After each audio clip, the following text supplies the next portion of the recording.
Assam police ABUB বা APRO বা বটমেন এইবিলাকৰ লৈ মানুহৰ মনত এটা প্ৰশ্ন আছে যে ছেকেণ্ড লিষ্ট আহিব।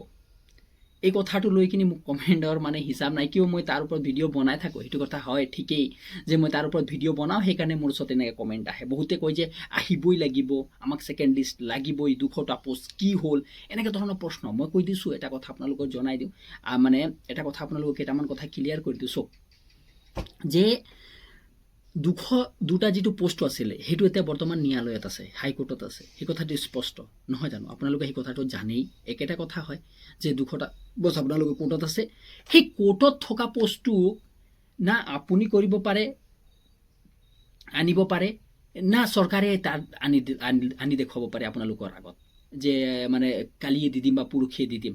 যেতিয়ালৈ ন্যায়ালয়ত সেই কথাটো সম্পূৰ্ণৰূপে সিদ্ধান্ত ক্লিয়াৰ নহয় যে নাই 200টা পোষ্ট 202টা পোষ্ট এই পুৰণা ল'ৰাবিলাকক দি দিব লাগে, বা যিবিলাক নতুন ল'ৰা আছে ছেকেণ্ড কাট-আপ লিষ্টৰ কাৰণে যুঁজি আছে সেই ল'ৰাবিলাকক দি দিব লাগে, তেতিয়ালৈ কোনো ক্লিয়াৰিটি নাই যে ছেকেণ্ড লিষ্ট অহাটো খাটাং। এই কথাটো স্পষ্ট যে ছেকেণ্ড লিষ্ট আহিব, সেইটো আহিবই, সেইটো ফিক্স আছে, সেইটো কোনো প্ৰশ্ন নুঠে যে কোনো যে মানে ছেকেণ্ড লিষ্ট নাহিব বুলি। একদম 100% ছেকেণ্ড লিষ্ট আহিব, সেই কথাটো ফিক্স।